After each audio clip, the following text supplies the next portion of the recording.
So, when I set up Liftshare, now 17 years ago, I had no money, no business experience at all, and even though I had long hair at the time, I was absolutely rubbish at computers. It's interesting, we have one fairly long-haired guy here today. I couldn't count one downstairs, and that's a change. Even Paul has lost his hair, so there's obviously something happening in this wonderful world. Aging. Huh? Aging. Aging, yeah, maybe something's going on. Oh, maybe, yeah. In fact, the day I met my wife, I cut my hair off, much to her annoyance, because I left hair all over the place, and she wasn't happy. But she told me she didn't like guys with long hair, so the hair went that night. Mine won't let me cut my hair. Well, you're lucky. Short, yeah. Cool. Otherwise, she'll cut her hair short. Don't do that. No, I do. Nothing wrong with women with short hair. I miss it. The thing, it's a bit aside. The thing I found about when I had long hair is no one took you too seriously or found you as a threat. So when I set up Liftshare, I could go and talk to anybody, and they wouldn't see me as kind of a I don't know. You could just talk to anyone. It was a very weird thing, but I actually think it was very useful in the early days of Liftshare to have long hair because it was a good barrier breaker. Anyway, enough of that side. I basically had been travelling in my year off around Germany and then around the world, and discovered sharing initially through a German scheme called Mid-Fast Trail that helped me to share all over Germany, and then I hitchhiked across most of Australia, New Zealand, and then across the States too, and had an amazing time. Came back to go to university, and very sadly realised that the UK was way behind the rest of the world, and there was no hitchhiking because of various things that happened, and they got lots of publicity, but also there was no official car sharing scheme. So whilst at university, I set up a very simple notice board to match people together so they could share cars. That took off. I then found a friend to put that onto the internet, and he set up a Liftshare scheme for his final master's project. That was in 1998. We bought the name liftshare.com, and the whole idea was born. So back in those early days, I said to those who were here earlier, I can't code. I really couldn't. But I, for some reason, had seen this thing called the internet arriving, saw its amazing ability to bring people and information together at virtually zero price. And I just thought, if I can find people to help me do that code, then I can achieve potentially amazing things.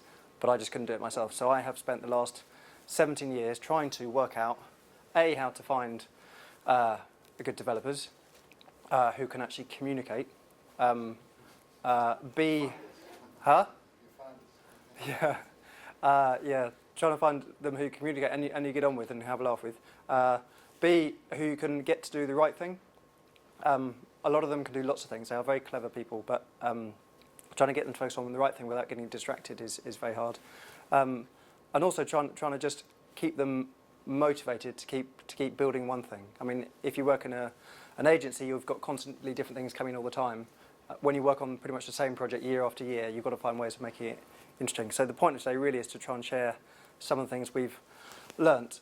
I've kind of covered a bit of background. To give you just an idea really quickly of Liftshare and how we're doing in the UK, this is a video we've just had. Videos never work, do they, when you try and do them? Maybe it's, hang on, one trick.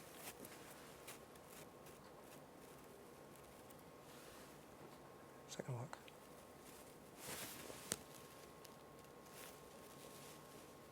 No. Come on.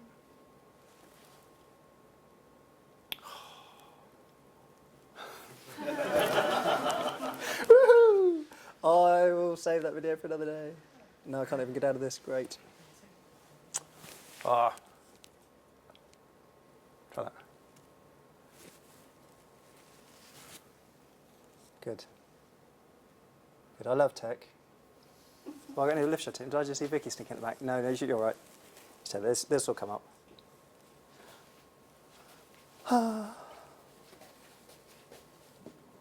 It's fine. You all right? Yeah, I think it's going to come. Is it going to come? Yeah. There we go. It's fine.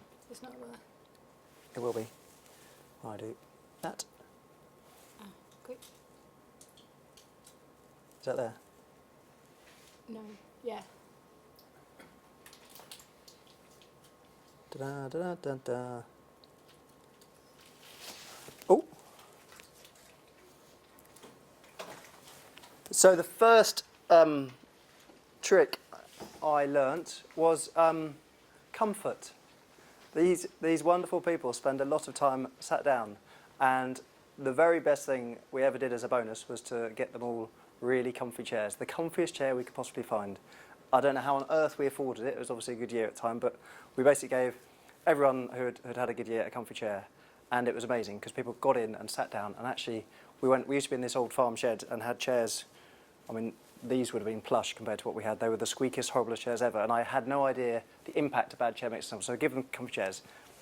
Next, give them kit, the right kit, and make sure their kit is slightly better than everyone else's in the office. They like to just feel have slightly more firepower, even though other people may need firepower too, but you've just got to make sure you invest in kit. But do make sure you sign everything off before they buy it, because otherwise they can go slightly over the top. Coffee. It varies on people, but coffee and access to kitchens. I learnt this from Google. They have kitchens within 20 yards of every single space, because they see kitchens are good places to get food, but also good places for people to chat and meet up and have random conversations. So when we moved office into Norwich, we made sure we've got 2 kitchens well located in the office so everyone can get there, and make sure we've got plenty of coffee. And dishwashers, because people hate washing up, so dishwashers are key. A slide definitely helps. And getting celebrities, random celebrities like Wally Webb to come in and throw him down the slide. That's always good. Table football. Who was in the IBM chat in here earlier? Yeah, various things that he said during there were remarkably familiar. We had table football in our old office. It was brilliant for about a month, and then people started complaining about the noise, and then we stopped it. Then we moved to the new office, and we kind of put it in the downstairs room out the way, and didn't really use it. And then we moved into the downstairs room, and then a few people started playing, and suddenly there was a little thing saying boys versus girls, and the girls were winning. And so everyone went in and went, how girls were, and so there's suddenly competition, and more people started playing, and now it's used how many? I mean, it's 4 or 5 matches every day. It's noisy, but it's great fun, and it is better than smoking, anything. It's the tonic that keeps the office going. When anyone's stressed, we just go and play table football, and still, unfortunately, the girls are better, which is very upsetting. What to give developers, give them each other. As much as I like spending time around them, if they're alongside each other, they learn so much more. They've got to be around other people they can bounce ideas off. If you're in a small office, just one of them, let them out. Let them go and work in a network studio or something. They've got to learn off each other. That world is changing so fast. It does my head in that we are running an internet company, and there's no way my brain could even keep up with it. So you've got to let them get out there, get to things like this, get to all the local networking events, but also just spend time with each other, talking about tech and getting excited about it. I don't get it, but they do, and they've got to spend time with each other chatting about it. Give them, you could talk about this anyway, impossible tasks, Norwich versus Chelsea, high goals, reach for the stars, whatever it is. What I find amazing is you can set a developer a seemingly impossible challenge to you, and they will somehow find a way to do it. You can't tell them how to do it. You can just give them a very specific thing, and they will find some incredibly good way to do it. Once they've found a good way to do it, just check how long it's going to take. Because it can take 5 minutes, and it can take 6 months, and we've had both. But they are, the way their minds work is quite incredible, and if you set them a really hard goal, they will normally come up with a way to do it. Give them a project manager that loves them, really loves them. The project manager doesn't have to get them, doesn't have to understand them, they just have to love them and support them and be really crystal clear about what the goals are. Where we've gone wrong is when we've given someone a task and the project manager's there and they kind of look at IT as being someone who will do this project, but they've really got to, have a really clear picture of what the project is, but also then love and respect the team who are going to develop it and work really closely with them. Where we've got it right, it's been brilliant. Where we've got it wrong, it's been disastrous. Keep calm and do the right thing. Actually, I think the next slide shows it slightly better. Just because you can doesn't mean you should.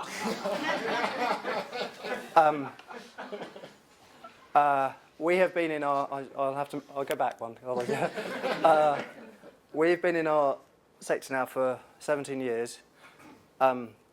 There have been many temptations along the way to go and do something else, as you'll see in a bit. every day there's a temptation to say, oh, we've got this team, we could do something differently. I am absolutely passionate about helping people to travel. That's what I care mostly about in terms of work-wise. And I think we can do amazing things to help people. It's a win-win-win. It's fantastic. Every time we get distracted to doing something else, we go at it without that same passion. And even though we could do it, we typically shouldn't do it. And it's really, if we are about to do something, we've got to just make sure we've got behind every project a really passionate champion. So you've got the passionate champion, you've got the project manager that loves them, and you've got the developers who feel empowered to make that change happen. I'll just skip quickly over him. Prototyping. And the lean startup, prototyping, all that stuff. When Liftshare started, I couldn't code, so I couldn't build anything, so I had to ask people. My first developers weren't really that good at coding either, so we made mock-ups. Every bit of marketing we kind of would draw out, have a go at it, we'd go and talk to people, find out if it works. Over the last, 15 years, it's become easier and easier to develop things. So people typically go and develop things and then take it to market, rather than going out there and really asking people what they can do. The whole idea with prototyping, which basically comes before prototyping, is you do not build anything until you've actually checked that it's going to work. So whether you're designing a phone and you're doing this basic working out what should work and how the user interface should work, it is much quicker to do this and learn lessons like this before you ever build anything. And I think a lot of companies went wrong by basically giving development teams the task of solving the problem without ever thinking about the usability or doing that whole prototyping first. And there are lots of tricks to it. Google have done lots of great work on tips to have how best to prototype, so I would encourage you to look at their stuff on that. Fail fast forward and celebrate success. So here is some of our graveyard of things that haven't worked. Some of them were crazy, others were ahead of their time. And things, Taxi Buddy was basically Uber. Unfortunately, they've done it. We didn't quite. Car Loco was where you could rent peer-to-peer rent car rental, so you could rent out your neighbour's car. We didn't get it right, but now you've got Buzzcar and Drivey in France who are doing amazing things with thousands of cars. Lots of other people are still trying it and not succeeding. Flexi Ride, we tried to put Liftshare on in mobile, but we tried to do it kind of 5 years before mobiles really took off.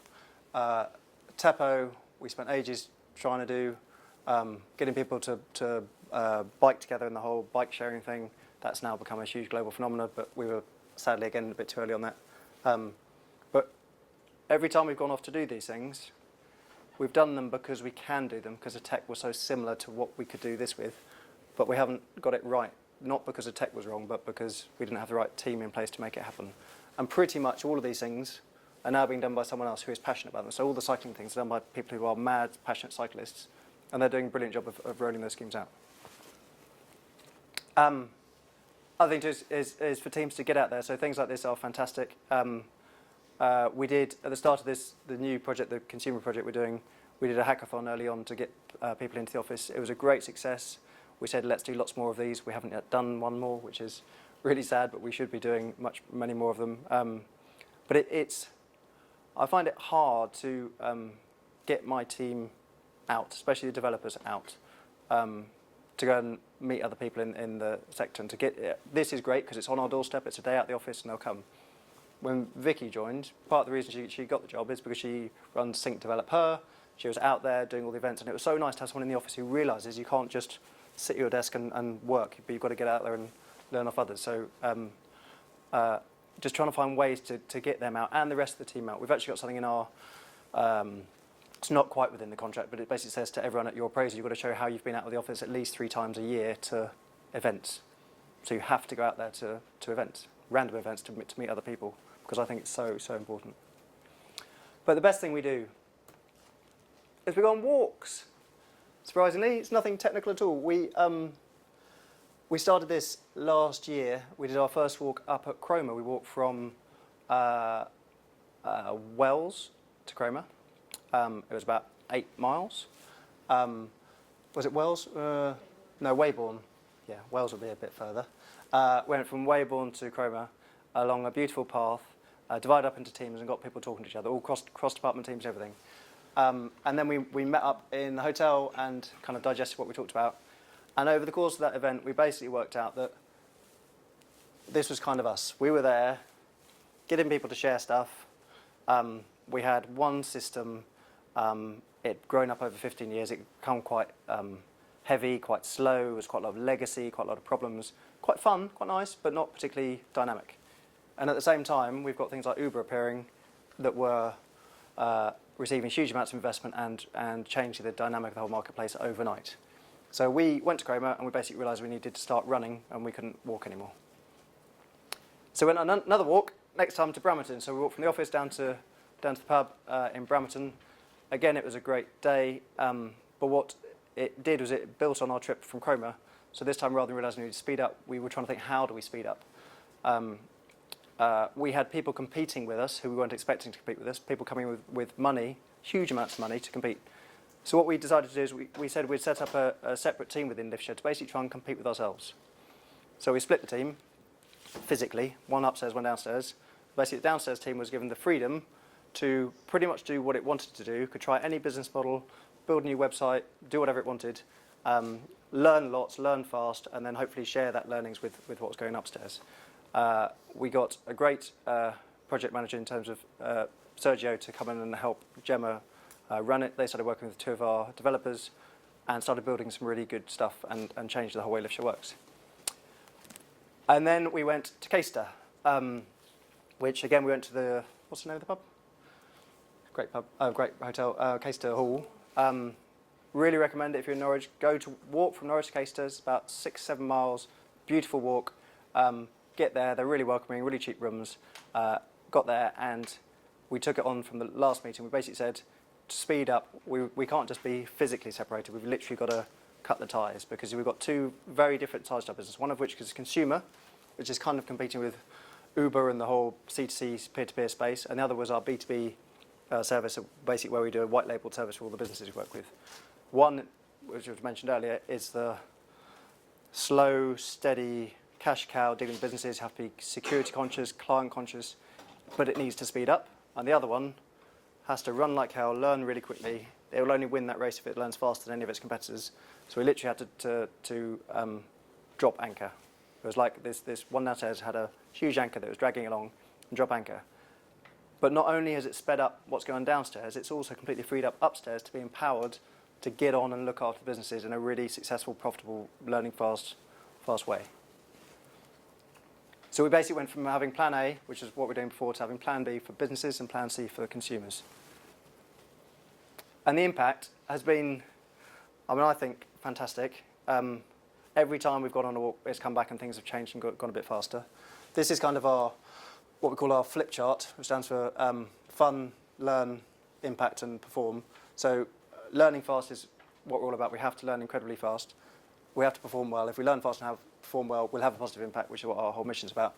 And if we do all those three things, we'll have fun doing it. We don't try and create fun, but doing all these things, we get there. The lean startup is where Liftshare started. It was definitely lean startup. We kind of lost that over the years.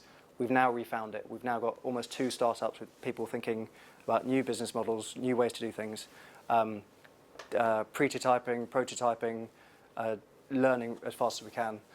And the impact of all of that is we've now got, literally in the last month, having waited 5 years to get an app out the door, we've suddenly got 2 apps out the door. For the consumer side, we've got a business app out the door. The consumer one was trending on Google Play when it went live, which is fantastic. It's had over 1,000 or 2,000 installs now already, which is great. Please, if you've got Google or an iPhone, please download the app and give us your feedback. One man's doing it, everyone else get your phone out. I don't mind. But it's been fantastic. So the other thing we've learned is we can't do this on our own, and there are so many better, brighter people than us out there in Norwich. We are trying to open our doors. We used to be in Attleborough and it was quite closed off. It was quite good because you didn't get distracted, but now we're in Norwich. We would love people to come and see us, work with us, help us, give feedback and everything. So we're starting to do more meetups. There's one coming up on the 18th of March. We'd love people to come. We're basically going to be sharing what we've learned on the whole app development road. We've learned some really hard lessons.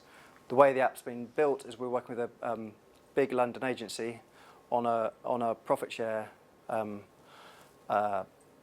model. We haven't paid for the app, but if it's successful, that they will get a share of the profits on it, which is great.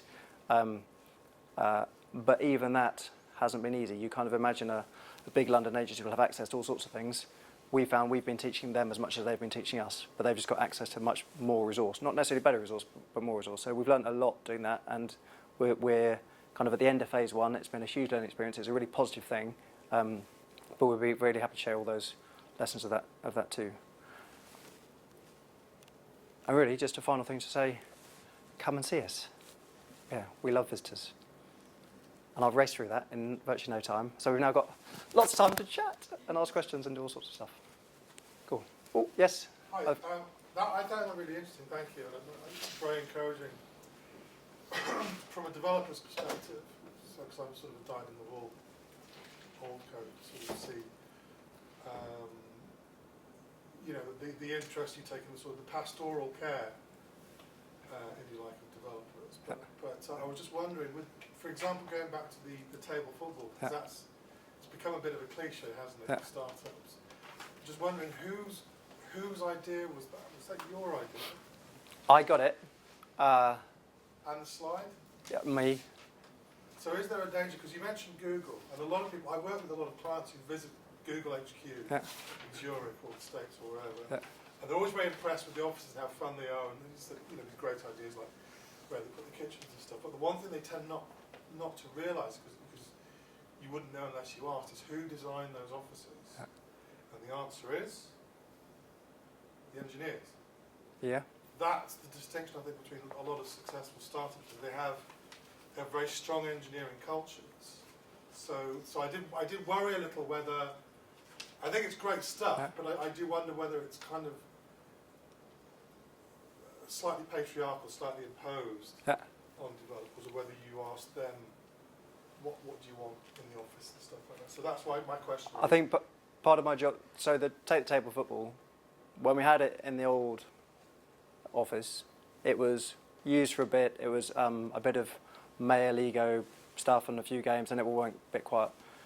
When it sat there and started being used in the new office, there were a few mumblings about issues, and my job was to basically wipe those out and say yes, it may be annoying, but it has many more positives than the negatives, and it was mainly the developers from downstairs who were using it. The guys we work with in London on Brick Lane, they've got a massive open plan office, and in the middle of it is a football table. No one ever played. I mean, you wouldn't play on it because it just would disturb the whole office, and it's kind of there. It is a cliche. It's there for a. Well, it's not the cliche. I mean, I think it's great. I just think I'm more sort of interested in to what extent this is being driven. Is it bottom up, grassroots, or to what extent, as I said, it's kind of patriarchal that you're gifting this to them, if you like, out of interest for them. Yeah. But whether or not that's actually what they think they need. I don't know. Ask them. We love the table football. We'd play all day if we could. Okay. Cool. Anything else? Is there anything you as teens you think, would be really great, but that you don't currently have? We don't like Macs. Gee. They've never said that. Really? Yeah. Have you considered giving them a budget? I'm just saying that here's some money that we probably would have spent on, whether it's computers or desks or whatever. And I've always said, in terms of tech, I've always said whatever you need, you buy. So, because it's just not worth faffing around on that stuff. Whether it's servers or it's worth having the right kit. But yeah, the Mac thing, I don't know. Tim, their manager bought himself a Mac straight away. How much do you trust them? Once they've been there a year, a lot. Yeah, that's good. I think it's really good. I was just wondering about whether it's done out of concern. I think it's all good stuff. Yeah. It's partly. I mean, I've been lucky enough to go to some amazing offices around the world, and there's a buzz there, and you try and create it, and the right office environment can help, but it's the people that make it count, and more it's the managers and the leaders that really help that happen. And some days you go into the office and it's dead flat, and you're going, where's that energy gone? And other days. Do they help it happen, or do they allow it to happen? To who? To the developers. Do developers need motivators? Because I think there's a sort of general truism, isn't there, that the best way for managers to motivate people is to not demotivate them. And very often with development teams, they kind of have the fire kicked out of them a little bit. They do it down by micromanagement or whatever the problem was. And quite often, if you let it happen. It's funny. It's easy. I think it's easy to get into a rut or just the normal day-to-day stuff, and that's why things like the walks are just great. I mean, we literally, Ross, who's here today, we'd had a meeting the day before of how to split these systems up, and there's a plan that was going on 6 months, 8 months, 9 months. I'm thinking, we've got 9 months. We've got to take some of our best developers off for 9 months to do the thing. Gone a walk, and I said, if we were to do this, like really roughly, how long would it take? 3 days. Back in the office the following day, right, let's do it. Let's see if we can do it in 3 days. It took 2 weeks. So we've got 2 weeks of time compared to 9 months of not really being sure. And it's just, and that's empowered. Everyone feels much more empowered now to make changes, and if they say something, it'll happen. I think that's a really good point, actually, that you made, that there's a big thing at the moment about culture, company culture, whether it's about having that full office space or having the flexibility to do whatever you want, or being open about different policies in your work. And people get that, especially startups, get that impression that they need to copy that, or that they think, I want to be like them, I'll do what they did. And it's not about buying that football table or having that scheme, or being open about your whatever, or having an open Trello or something like that, whatever it is that you're trying to copy. It's not about the action, it's about the fact that was able to happen, and the fact that they were able to grow and have that empowerment. I mean, I don't disagree with what you said. We said it was great. They had a league and everything. But it's odd because it's a slight change in cultural feel in the office, and things go way up and way down. I think it sounds like what you're doing is great. I'd have to talk to some of your developers to find out whether it's really great. But it sounds like it's very successful. But I have seen a lot of sort of, what's the phrase, it was cargo cultures, where they've gone and looked at what they do at Facebook or what they do at Microsoft, what they do at Google, and replicated the things that you would notice, the surface characteristics, and go, this will give us the kind of culture we need. Because it's either there or it isn't, and you're kind of encouraging it to come out. But it's either there or it isn't. The fabric of an office can help, but it's the people and the way people are managed is much more important. Julie? Can I ask you a couple of questions, Ali? Yeah. First of all, how many employees have you got now? 29. Okay. And then also, can I ask you, are they like true ambassadors where they actually use Liftshare and share their own experiences of sharing their car lifts all over the place? There used to be more when we were based at Attleborough, and they're all in Norwich. And then to cut down on our emissions, we moved everyone to Norwich, and now very few people share, which is really we have a big push to try and get people to use the product more. The challenge is when they all walk into the office and spend the most of their weekends here, it's not that easy to do. But it's one of the things that we definitely need to get better at, because unless we use our product all the time, we're not going to develop it any better. Yeah, so they could share that as well, can't they? And the other thing I was going to ask you, looking at Zappos and how the organisation is flat, is that something that you would bring into Liftshare? Zappos isn't. I've spent quite a lot of time at Zappos. It's flat. It's crazy. The thing they do at Zappos, which is amazing, is they empower people to be themselves. They welcome just any characteristic. And we talked about the passion earlier. You can take your passion to work. Your desk can be however you like it. It's an amazing atmosphere in their office. The flatness, the challenge is when you're when you've got your own business, the business kind of grows up around you. You end up being at the heart of it.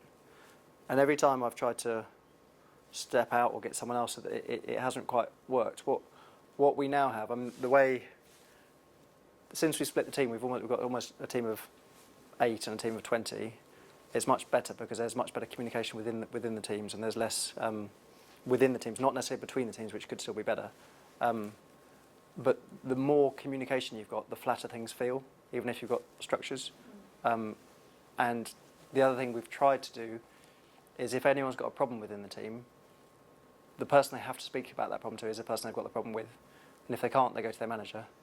And if they can't, the manager goes to their manager. And if they can't, then it comes up to me, rather than just going straight up. Because if you just deal face-to-face with things, they get dealt with much quicker. And I used to spend so much time in noisy situations where someone, and by the time it got to me, it was it was just too distant. So yeah. So I had a question, and what you just said just brought up another one as well. Yeah. That's interesting about going to the person that you have an issue with. Yeah. What happens when that's like someone has said something sexist? Okay. Because as a woman who Yeah. works in development and tech, I would not necessarily want to be the person who goes up to that guy and and has to call him on it. That sort of feels like a wider company culture thing for me. So how do you deal with those things that are more sensitive like that? Ideally, we would try and encourage that, because the culture shouldn't be that you have to go to you. We want it so you. But I understand it. But it shouldn't be like that. If it is like that, and we've been in that situation, you've got it slightly wrong.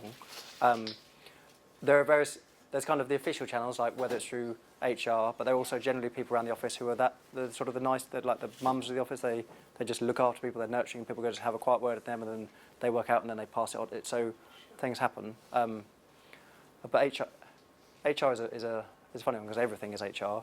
But it's just trying to get the culture right so that those sort of things don't happen in the first place. But it's tricky, isn't it?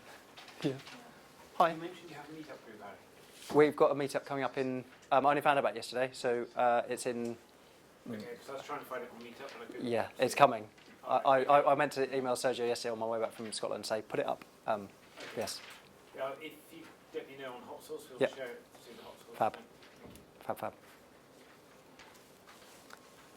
Hi. As a business owner, do you think there's a large enough pool of development talent? No. How can we encourage the Start off trying to get some more out of their bedrooms. I mean, Norfolk is always full of entrepreneurs working at home. Now that Norwich is getting this kind of tech city status, we've got to get people out of the countryside and in, because there are loads of people working out there on their own, isolated, doing some amazing stuff, but just out there. We've got to try and get them into events like this and encourage that as much as possible. We've got to get the university to do more courses. At the art school, it frustrates me how the application of tech isn't really in the art school at all. You go to the end of year events and there might be a few people with a picture of a phone and some text, but it's like so much of the creative stuff now is happening on devices that we've got to get more out of them. Even the college, I mean, there isn't enough. What's fantastic is now they're getting more tech into schools, so probably in 10 years' time there'll be lots of it, but right now there's definitely a shortage. We moved from Attleborough to Norwich because we wanted more access to tech, and we got more developers when we were in Attleborough than when we moved to Norwich. But we are recruiting now. If anyone knows anyone fantastic, we're looking for some wonderful people to help us on our next challenge. This sort of thing does help. So I work in Cambridge, where you think there might be tons of developers. It's just as hard. Yeah. Because frankly, they can pick and choose. Yeah. Because there's such a scarce, hate using the term resources. There's so few of them. Yeah. And being seen as a company with a good culture that is a good place to work is some of the best advertising you can do. Yeah. It's Yeah, hard it is. to measure, but that's my feeling. Yeah, and it is. I mean, recruiting developers is unlike recruiting anybody else. Well, most people, when you, put an advert out, they will contact you. You have to approach developers directly. You have to woo them, love them. It's a funny thing, but you have to play that game. But when you get a good one, it's absolutely worth it. The challenges there's almost, because they're so hard to find, there's almost an arrogance with some of them, and it's annoying. Because what we do, if someone wants a fulfilling job where you can help save the world, that's what we do. And if you want to do it in a cool environment, that's what we do. But trying to reach out to people, say, come and work with us, is hard. It's really hard. Hi. Do you use recruitment agencies? Good question.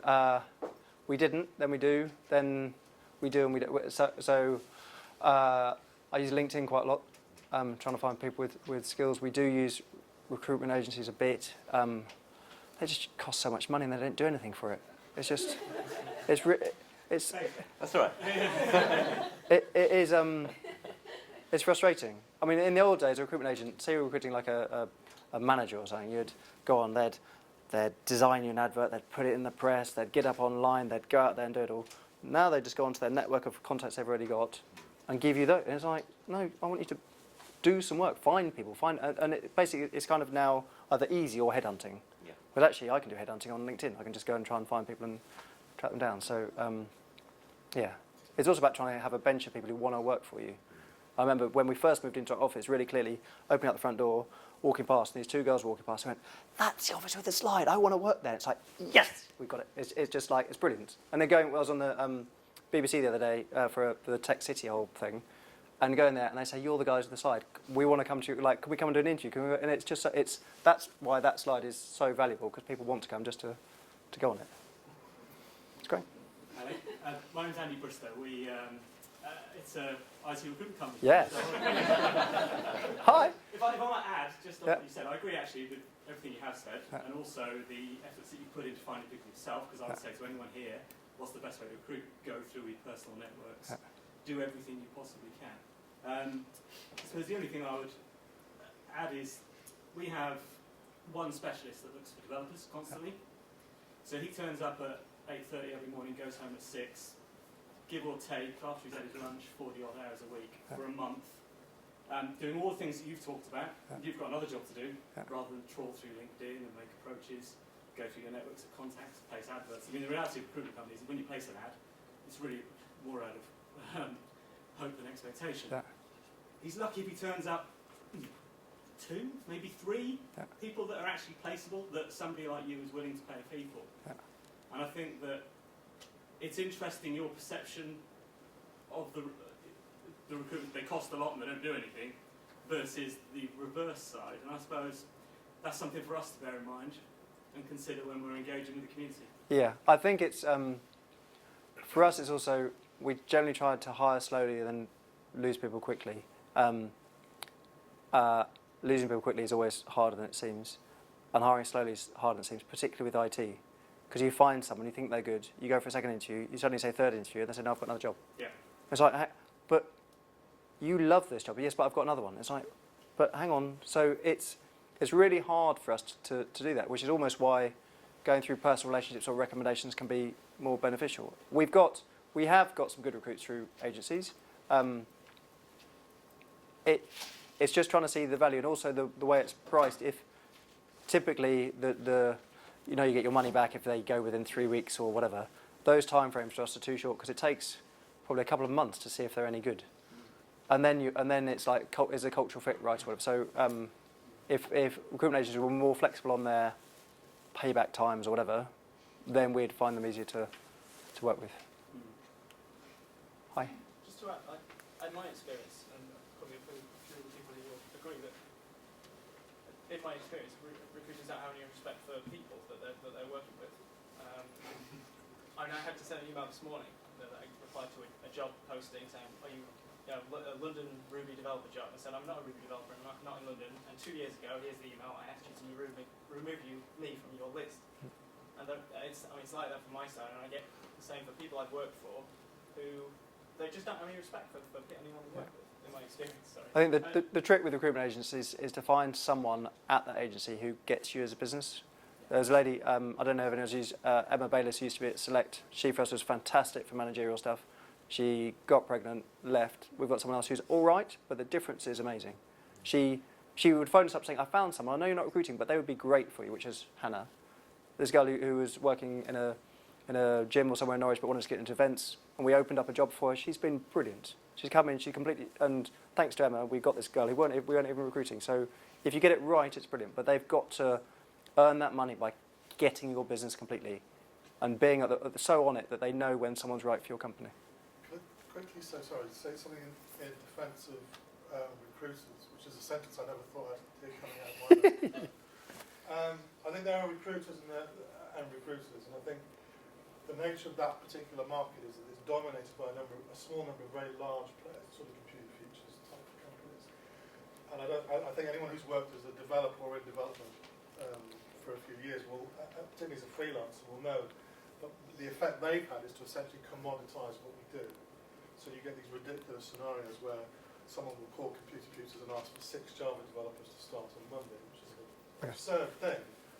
But that's become the sort of the mainstream. I mean, you're more likely to come, because they're such bigger organisations and they get most of the jobs, you're more likely to come into contact with them. So my perception of recruiters is coloured largely by the big ones mostly, who treat it purely as a numbers game. I think there are particularly in local areas, there are people where, as you say, you can build a relationship and get to know a particular person that understands your needs. But that's quite hard to do as well, because recruitment is a high turnover business as well, in the sense that recruiters don't last, those careers don't last very long. So it is a difficult thing to do. Yeah. We've always tried. You go to Silicon Valley and it's all about freelancers getting the right team in for the right job. But I love the fact that our team have built our system, so therefore if it goes wrong, they know why it's going to go wrong. So they may not be the best in the world, but they care about the product they've got. And it's when we get new products, which we do all the time, it's like, do we bring someone in for a short amount of time? But typically, yeah, I'd much rather give someone a safe job than freelancers. But if the world is moving to freelancers, then we've got to work out how to get the best out of that space. But then if we're doing that, we may as well go to India and offshore it. Yeah. Although talk to John Fagan seems very pro his people, apparently. Cool. Thank you very much.